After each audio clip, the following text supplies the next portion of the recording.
Good evening. I'm Nancy Cook from the English Department. Welcome to the Stan Kimmett Lecture on Public Service, part of the University of Montana's President's Lecture Series. Our thanks to the Kimmett family for their support and to President Engstrom and those here at UM who worked to make this series possible. Tonight, it is my privilege and pleasure to introduce our speaker, Lynn Pascarella.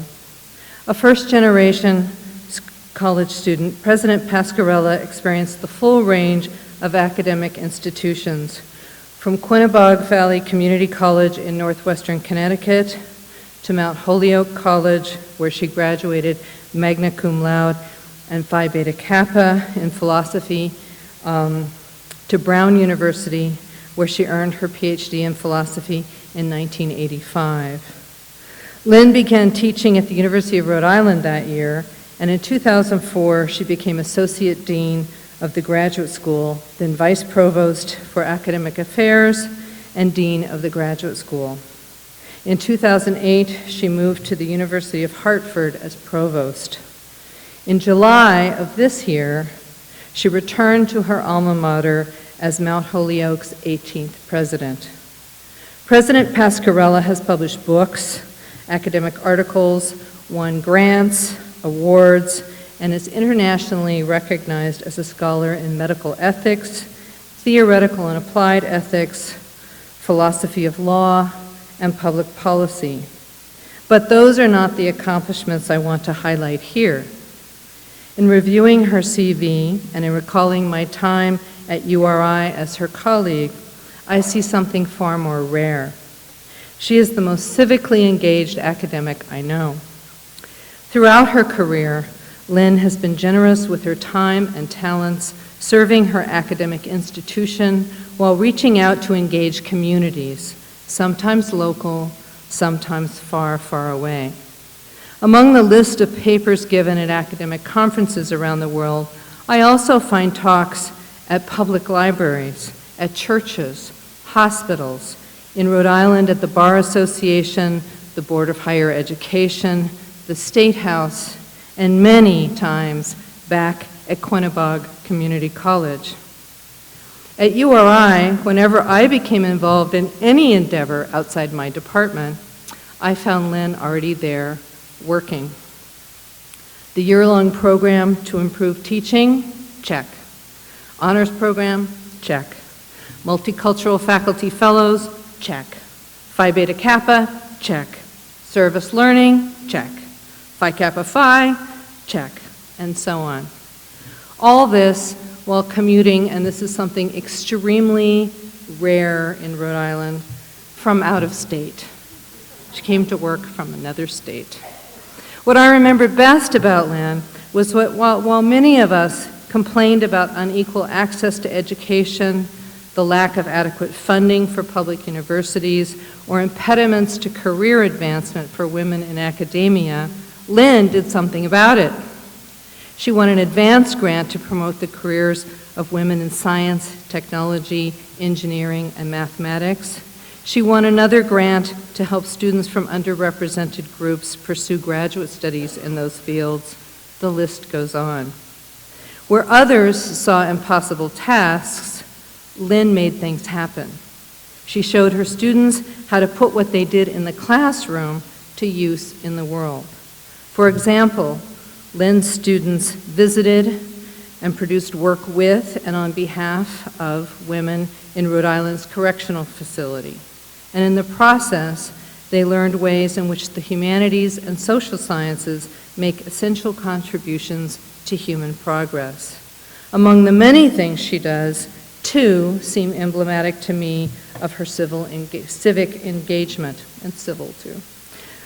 Lynn's collaboration with the Northeast Public Radio on two programs, the Academic Minute, a daily celebration of scholarly achievement, and her frequent commentaries for The Health Show.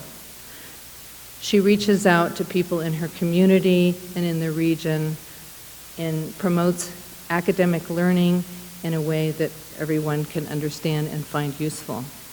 and Lynn's efforts in Kenya, a collaboration between 4 New England colleges and the African Center for Engineering Social Solutions, where they work to deliver simple engineering solutions for clean water, sustainable agriculture, and entrepreneurship for women in Kenya's West Lake District. And I think we'll hear something about that tonight. The title of tonight's talk is Overcoming Moral Distress, Reforming Organizations and Institutions. And now please welcome Lynn Pasquarella, President and Professor of Philosophy at Mount Holyoke College.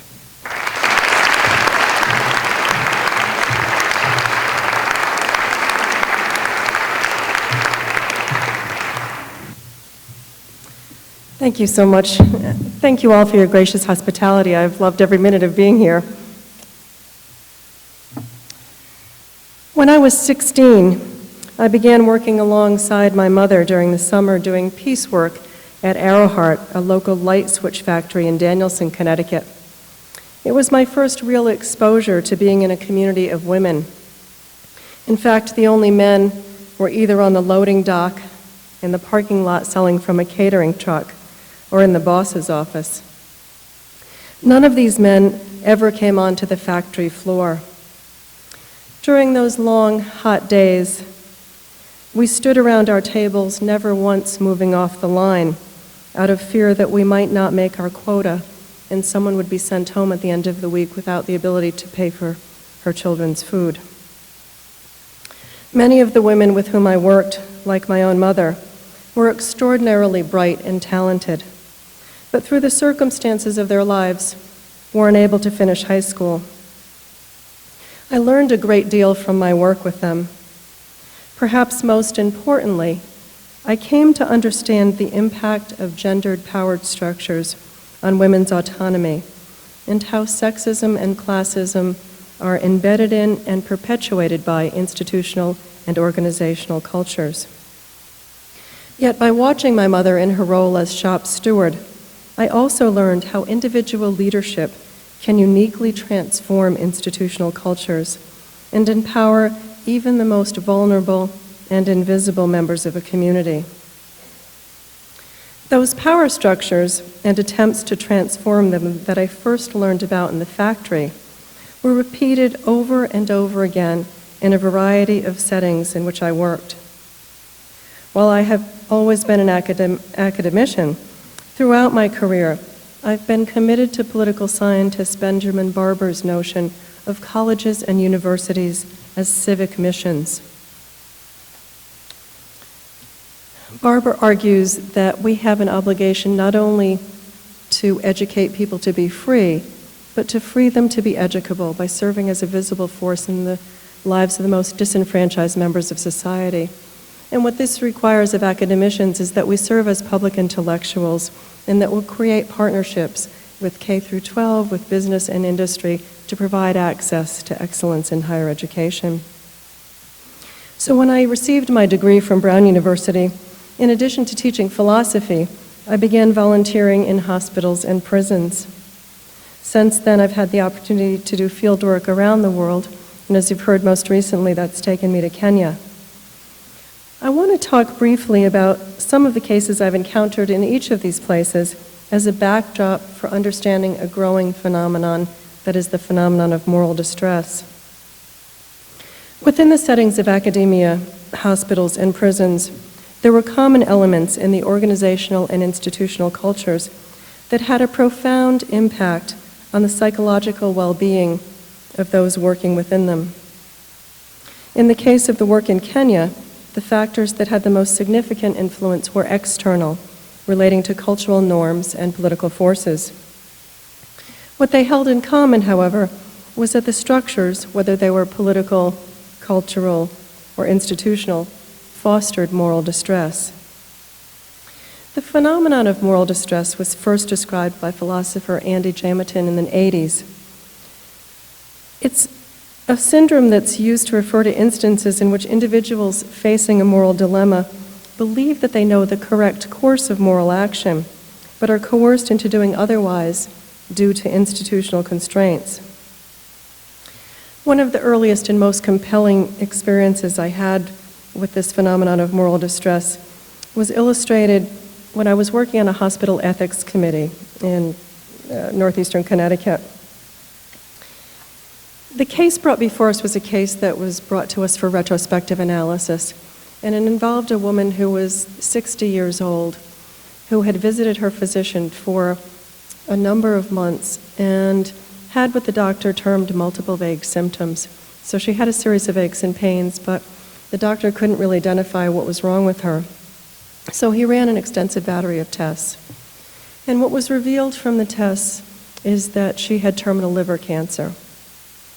So when he talked to her at her last doctor's visit, he asked her if she wanted to sign a living will, stating that when the burdens of treatment outweighed the benefits, that she no longer wanted extraordinary measures used to prolong her life.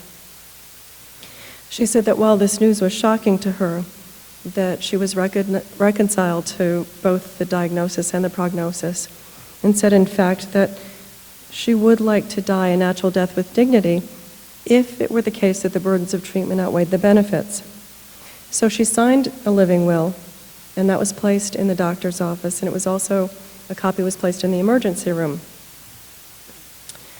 The physician happened to be on call in the emergency room the next day when he received word that his patient was being brought in by ambulance. She was found in bed by her husband. She had swallowed a bottle of tranquilizers, and she had slit her wrists nearly through with hatchets. The doctor agonized over what to do in this case. He took seriously the Hippocratic Oath and the enjoinder to first do no harm. He knew in this case that continued existence might actually be more harmful than death itself. The woman had a serious illness, this was a serious attempt at suicide, and he worried that the burdens of treatment in this case truly would outweigh the benefits. But he was also concerned that if he did nothing to rescue his patient, that he could be charged with assisted suicide, which is a felony in the state of Connecticut. Feeling that he had no choice under the circumstances, he performed CPR, intubated her, stitched her up, and when she regained consciousness, she was furious. She tried to rip the tubes out, and she demanded that she be allowed to die. So the doctor brought a psychiatric consult in. The patient was determined competent to refuse treatment. She was extubated, and she died 6 hours later. Moral dilemmas, by their very nature, are such that no matter what course of action one takes, some ethical principle will be violated. This case is further complicated by the fact that for the doctor to meet his obligation to the oath that he took, he believes that he must go against his own self-interest in violating a legal code. In weighing his self-interest against the interest of another, he's forced to come to grips not only with his patient's humanity, but with his own humanity. By the committee helping the physician consider the case from a variety of perspectives, he came to understand how imbalances of power that are based on gender play themselves out in medical practice and in the theory surrounding that practice. As a result, the moral distress he experienced was in part due to the realization that his patient's right to refuse life-sustaining treatment as an expression of the right to die needed to be considered in the broader context of a society in which women are conditioned to be caregivers and may be psychologically pressured into choosing death rather than being an economic or emotional burden on family members. Yet from the time I began working in hospitals in the mid-'80s, there's been a dramatic shift in the types of cases that are causing moral distress. The most common cases encountered in hospitals now still involve end-of-life issues, but most often they relate to demands for treatment as opposed to refusal of treatment. In these cases, the distress comes from the fact that the healthcare team regards treatment as futile, but the family wants everything done to keep the patient alive. In such cases, legal counsel and risk managers often side with the family and tell the physician to err on the side of life. The harm done to the patient is the price of guarding against liability. In fact, in both types of end-of-life cases I've just mentioned, the distress results from externally imposed legal constraints. Still, there are hierarchies within institutions that can facilitate dilemmas as well. For instance, in another case I was involved in, a nurse struggled with orders from a doctor to administer a placebo to a patient. The patient went to the emergency room requesting a specific treatment to be administered in 15-minute intervals with 1 shot in each buttocks. The doctor suspected the patient was engaging in drug-seeking behavior, while the nurse believed whether or not this was true, drugs should be administered because he was in pain due to esophageal cancer. The moral distress in this case results from several factors, not the least of which is the fact that the decisions are being made in an institutional setting that has tended to reinforce authoritarian patriarchal decision-making. As the scope of my professional responsibilities broadened, I came to understand that at the center of many, if not all, instances of moral distress was the question of the extent to which one is willing to countenance individual injustice for the sake of long-term organizational reform. This fact was most evident to me when I was at the University of Rhode Island supervising a project known as the Pretrial Project, in which my students were working in the Department of Corrections. The project began following an initiative to provide ethics training for public administrators in the state of Rhode Island. I was teamed with the warden of the women's prison, and through our relationship, began having my students engage in service learning within the prisons. They provided a variety of services, including acting as liaisons between pretrial defendants and the public defender's office, serving as discharge planners, HIV counselors, tutors, and clerks for probation and parole. I received a call one day from a student who was working in Men's Max who couldn't wait until our biweekly meeting to have a conversation with me. She had just witnessed a shackled prisoner face down on the floor being kicked in the head by 2 correctional officers. She wanted to know what to do. The courses of action over which we deliberated took into account the fact that a few months earlier, a correctional officer who had blown the whistle on 2 of his colleagues who had been kidney punching a man who was brought into intake who was accused of being a child molester, had had the windows blown out of their houses, and he received death threats to the point where he was forced to go on medical disability.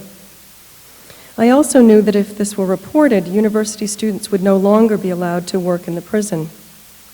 So it came down to whether we thought what was right in protecting this inmate's rights, regardless of the consequences, would take precedence over a consideration of the long-term consequences that might lead to lasting reform of an organizational culture that desperately needed reform. Lastly, I want to highlight the fact that moral distress can expand beyond institutional organizational cultures into daily circumstances within broader cultural contexts. For the past 3 years, I've been doing work with a team in Kenya. Through this work, it's become clear that the need to redress marginalization, which can lead to moral distress, is even more critical when examining political structures. The Kenya Project began when I was working at the University of Rhode Island and was approached by Clarice Odhiambo, who is the CEO of the Africa Center for Engineering Social Solutions.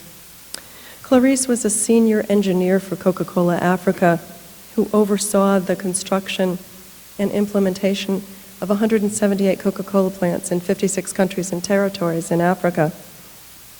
As part of Coke's plan for corporate social responsibility, Clarice was asked to implement clean water solutions for local villages and for school children in particular who were not able to go to school because they were suffering from waterborne illnesses. After 18 months, Coke asked her to return to her engineering position. Instead, Clarice resigned and began her own social enterprise. She came to the United States looking for partners.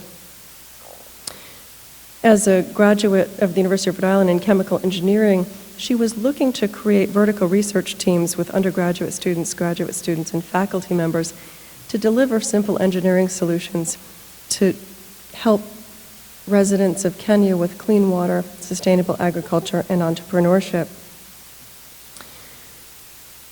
So we began working in 7 different villages near Lake Victoria. The region that we were working in had a 33% HIV rate, a 69% poverty index, so that means that 69% of the people were living on less than $1 a day, and 80% of the families were polygamous. Thus, the psychosocial issues that we had to address were as significant as the engineering problems that we encountered. Our primary project area is the Allure Widows Women's Group, made up of 32 HIV-positive women and 120 HIV-positive orphans. The group was started by a woman named Jamima Odo. The mother of 10, Jamima became widowed in 1999, and within a 24-hour period, she lost both a son and a daughter to AIDS-related illnesses. HIV-positive herself, she was left with the care of 13 of her grandchildren. In the Luo community, of which Jamima is a member, there's a practice of ritualistic purification in which women whose husbands die are inherited by the husband's brother or another male relative. With the advent of AIDS, increasingly family members are calling upon male prostitutes, jaders or Jakowinskis, to serve as a substitute in this process of ritualistic purification, the goal of which is to cleanse the woman of her dead husband's evil spirits. The practice inevitably perpetuates the spread of HIV. When Jamima was told that she was HIV positive by her doctor, he said she would never be able to support herself because of the stigma of AIDS. Since women could not legally inherit land in Kenya until a year and a half ago, she was told she had no choice but to engage in purification and be taken as one of multiple wives of another man. Jamima refused, however, and formed a collective with other HIV-positive women. Despite all that she's been through, Jamima describes herself as lucky because her husband was an only child and he had no living relatives to drive her off the land. Her women's group sells produce to local schools to support themselves and the orphans. And since Kenya has no social security for members of society, unless orphans are taken in by individuals, they'll die. So I want to just spend a few minutes showing you some pictures of the women communities that we're working with, and then I'll finish up by making a few other points.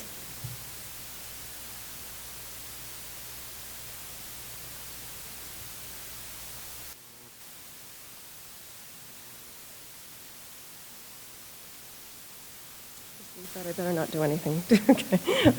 So as you can see, Kenya has the stark contrast between such astounding natural beauty and the poverty that exists there.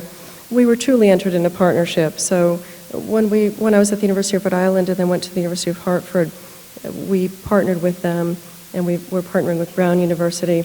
And then Newman's own foundation gave Mount Holyoke a grant to bring our students and faculty into the project. We're trying to harness local talent and make sure that there are sustainable micro businesses for the women that we're working with, but it's clear that we're learning as much from them as they are from us. And so you saw the women using grass kilns. Well, engineering students at the University of Hartford spent 2 months trying to come up with models that would create the best kiln design, and these women just pressed on the grass at a 33-degree angle and were able in 30 seconds to come up with what it took our students 2 months to design. And so that was a really wonderful lesson for our students. And you could see that the clay pots that we're designing with a mixture of clay and sawdust are using local materials to provide simple water filtration. And we're using moringa seeds, which is a natural flocculant. The clay pots, we're using sand filtration, whatever we can gather from local communities to help filter water, because the people in the communities are not dying from AIDS, they are dying from waterborne illnesses that kill them as a result of their suppressed immune systems. Through the laws and cultural norms, though the laws and cultural norms worked against them, Jamima's group demonstrated collective resistance to overcome social barriers. The type of moral distress they experienced was manifest in a relational and contextual environment in which women were denied a voice in the public sphere and prevented from exercising basic human rights. Yet, rather than seek reform within the broader national system in which they had been disenfranchised, they mobilized within their own communities to overcome the obstacles created by an oppressive political system.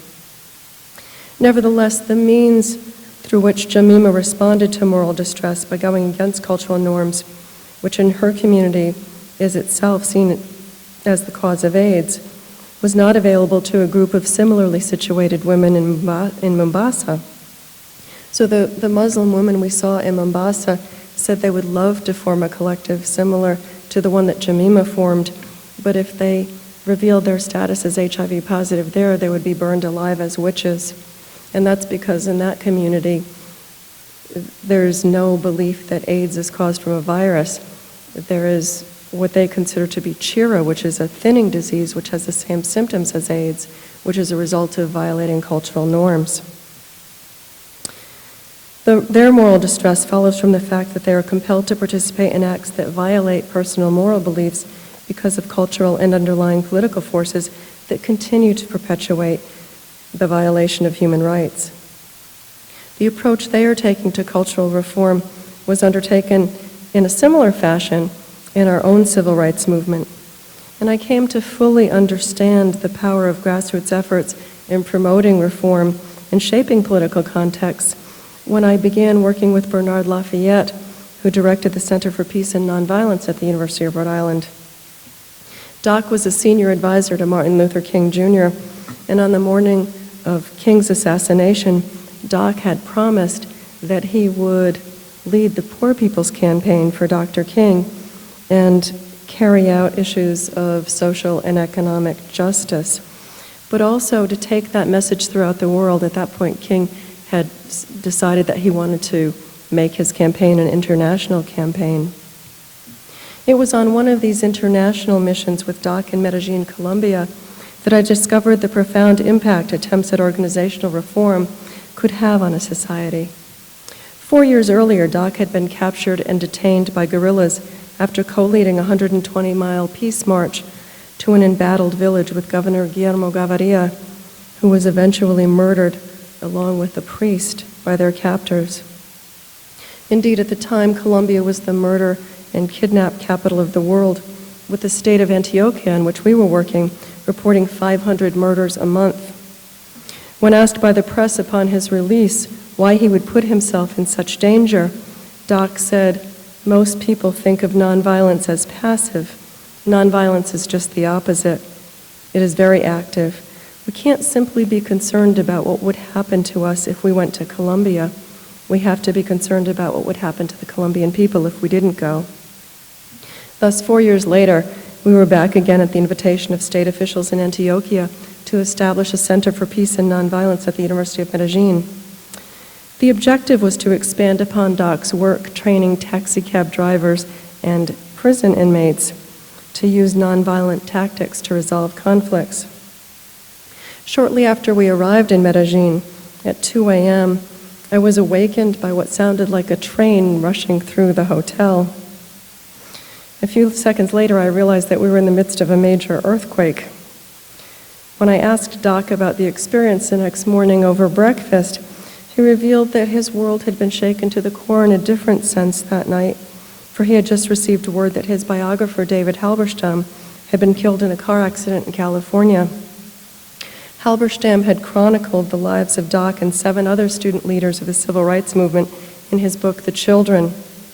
James Lawson, a former student of Gandhi and an admirer of King, undertook a mission to introduce the philosophy of Christian love and the principles of nonviolent social change to this group of youth in Nashville. Halberstam was a journalist for the Nashville Tennessean at the time. These 8 young people endured beatings at lunch counters, faced police wagons in jail, and fled burning buses and death threats through their fight for justice in the sit-ins and freedom rides.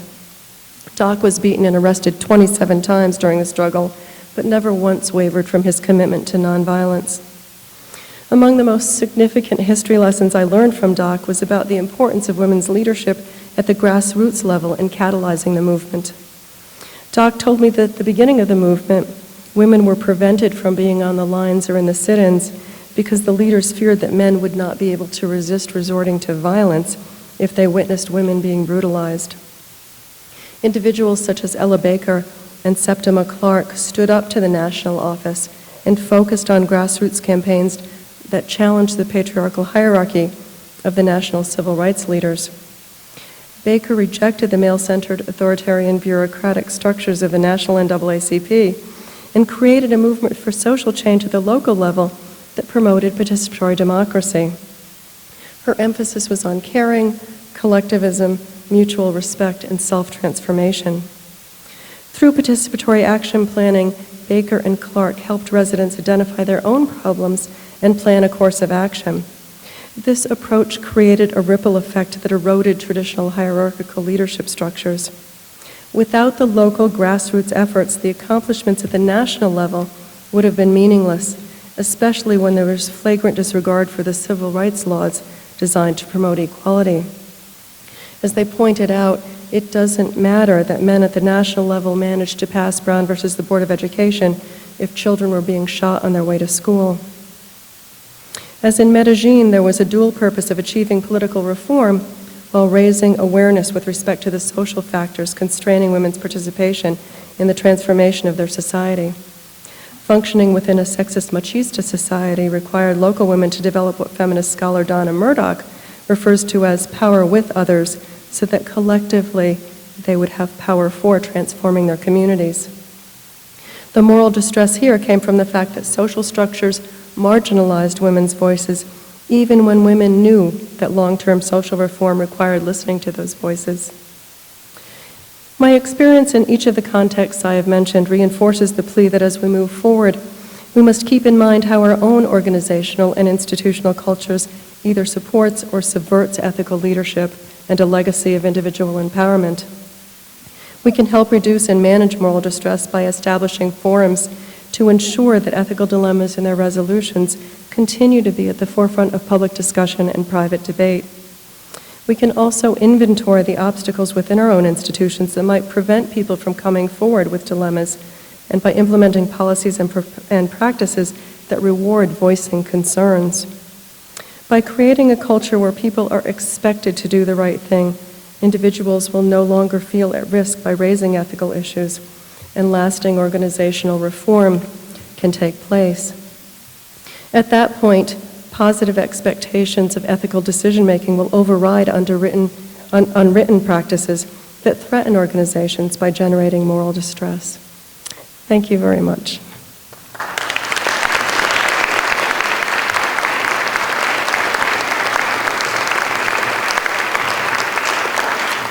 I'm happy to take questions, and if you have questions, we have microphones set up, and we all would like to hear your questions, so please feel free to come forward.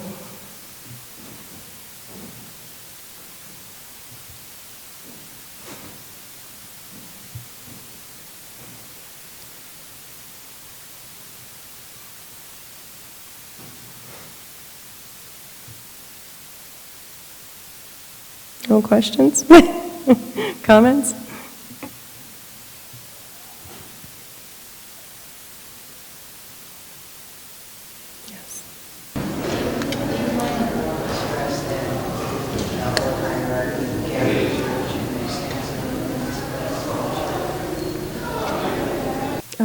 Yes, I mean, the question is there moral distress involved in the Catholic Church and the stance that the Church is taking with respect to women?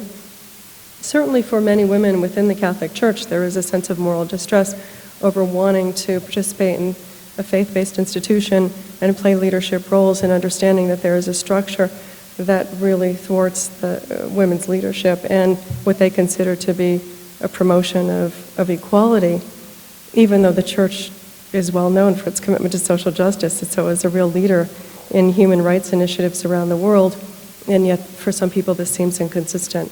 And so, yes, I certainly hear that from a lot of people, and that would be one example where the institutional and organizational structures seem to go against what people believe is morally correct.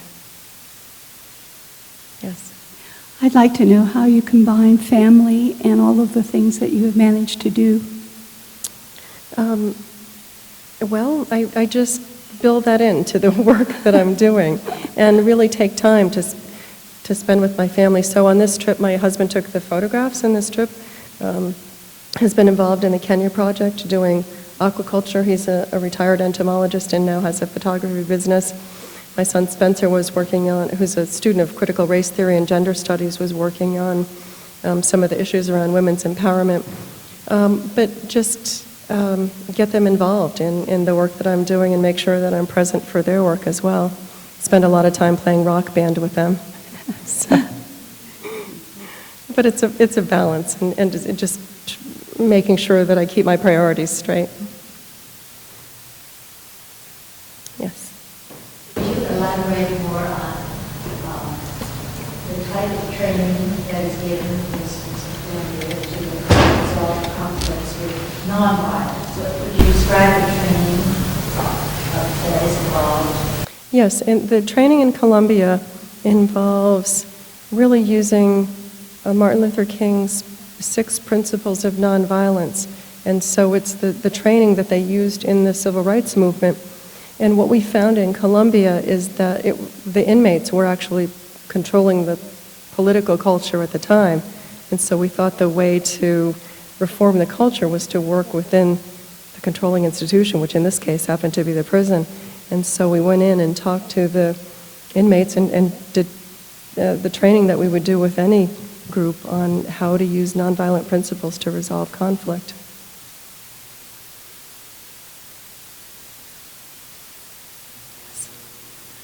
What started you down this career path first?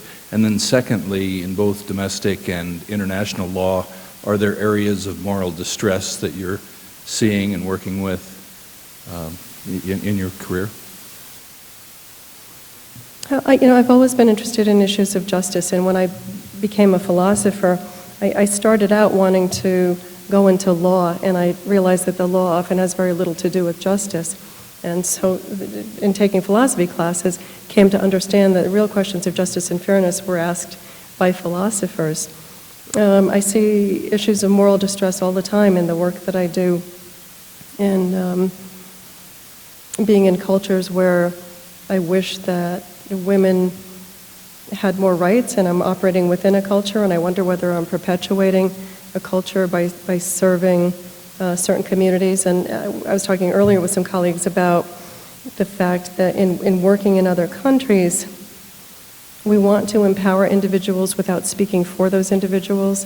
And so there's been criticism of Western feminists by the fact that we have a tendency to speak for others in our attempt to advocate for them.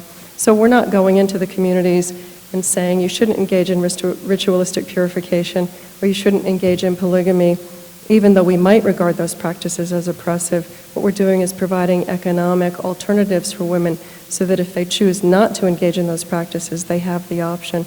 In Jemima's case, it was because she was a Christian and didn't want to engage in the practices, and she happened to have an opportunity, but other women don't. So, but there is that delicate balance, and yes, we feel moral distress all the time. I was also mentioning earlier that in these communities that we're working in, doctors will write prescriptions and say to patients, you need to take this medication, otherwise you'll die, knowing that the patients don't have access to a pharmacy, and even if they did, they wouldn't have the money to be able to pay for the drug. And so we wonder, why are you bothering to go through this exercise of writing a prescription? And that engenders a sense of distress on a daily basis. Yes.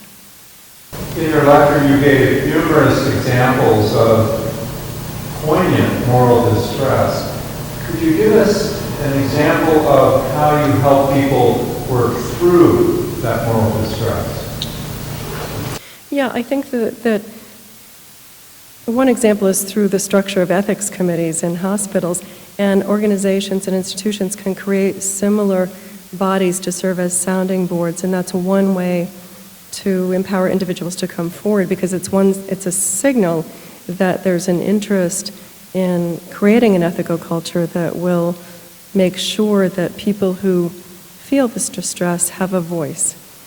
So I think the more that we can do, well, that's what I meant when saying that we have to make sure that these ethical issues are at the forefront of public discussion and private debate within our institutions, make sure that, first of all, there's leadership that encourages ethical decision-making, that they model that, but also that there are structures within the institutions that allow people to go forward with moral concerns, knowing that they're not going to be penalized if they raise those issues. Do you feel more conflicted, or do you feel empowered by the work that you do, or frustrated at others for not doing more work? No, I hardly ever feel frustrated with others for not doing more work. I think it's important to me to be able to partner with others to make a difference.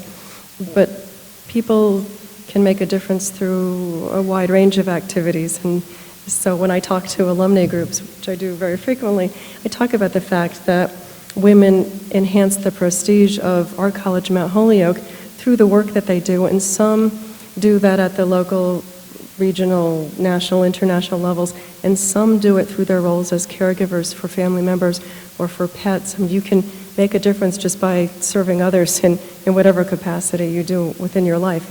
And it makes sense at different stages of your life to do different types of service. But no, I'm happy doing the work we're doing and partnering with others, and think that people need to find their own way to serve. Good question, thank you. Yes? What are the other ways that you engage people in helping out besides giving speeches? Do other things? Sure. I mean, yes, and we partner with local organizations all the time in getting people to help. So going to local schools and businesses. When I went to Newman's Own and asked Bob Forster, who's the CEO of Newman's Own, to help with this project, we were able to get that foundation in supporting initiatives. I was at Miss Porter's school, which is a local girls' school in Farmington, Connecticut, last week giving a talk, and there they asked if they could make a difference. And so we decided to partner with them to have their students work on projects in the way that university students are working on projects. We go to local communities and do the same kind of nonviolence training in Hartford and Springfield that we were doing in the prisons in Medellin. So we tried to use the same techniques that we use internationally to make a difference in our local communities.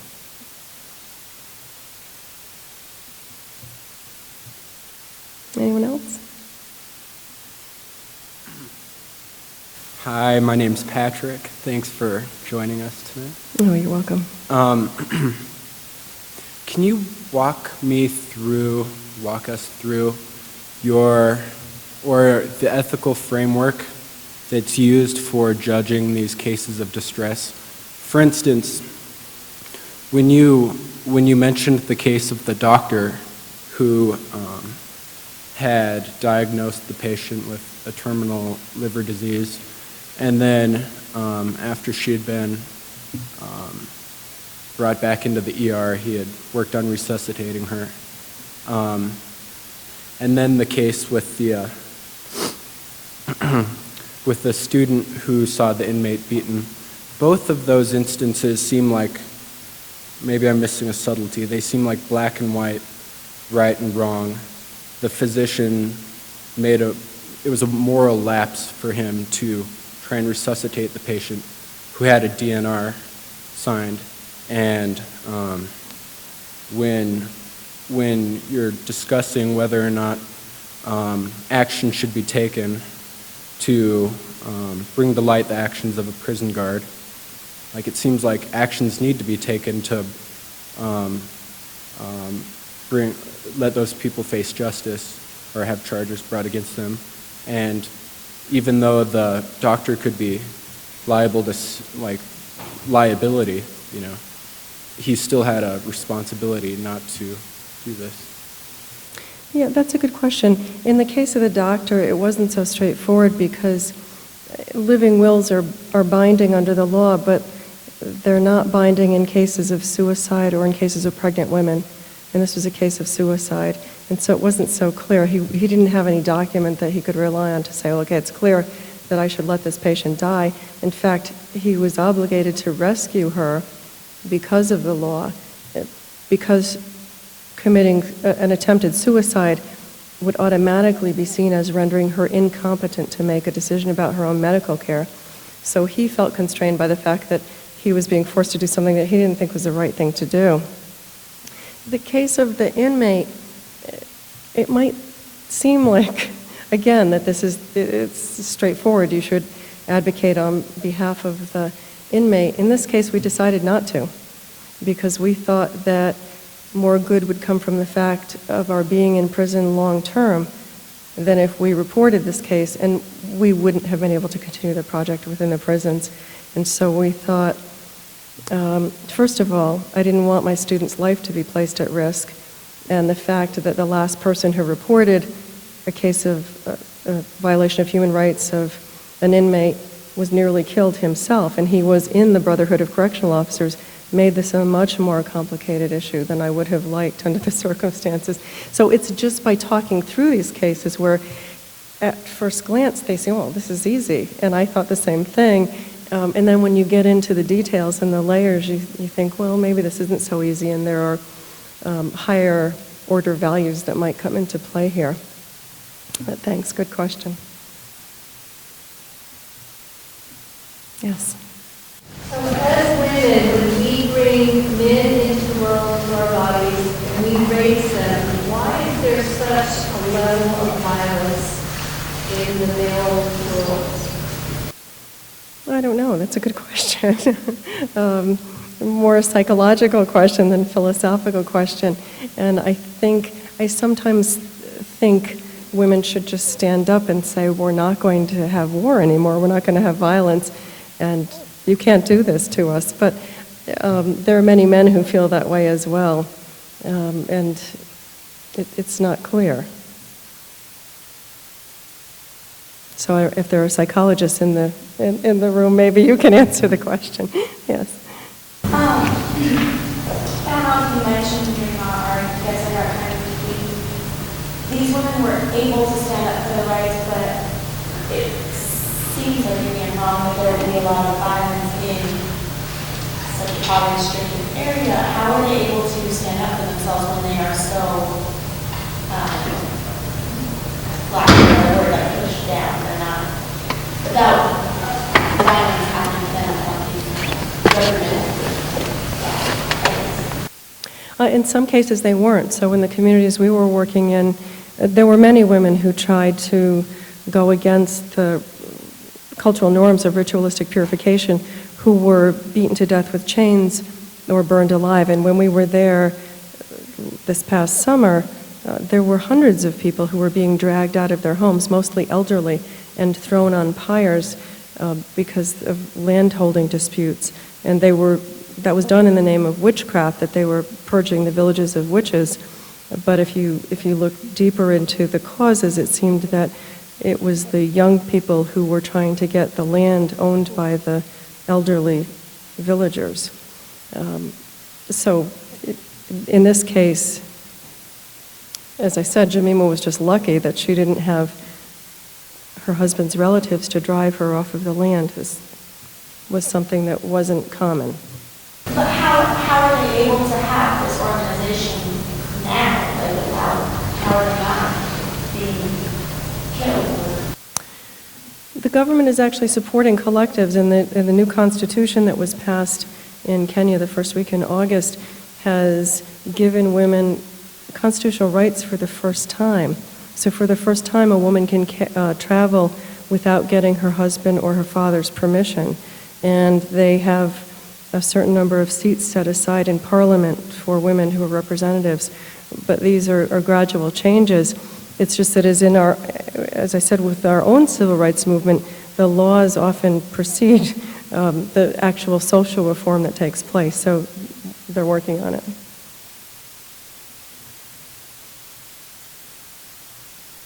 Other comments or questions? Yes.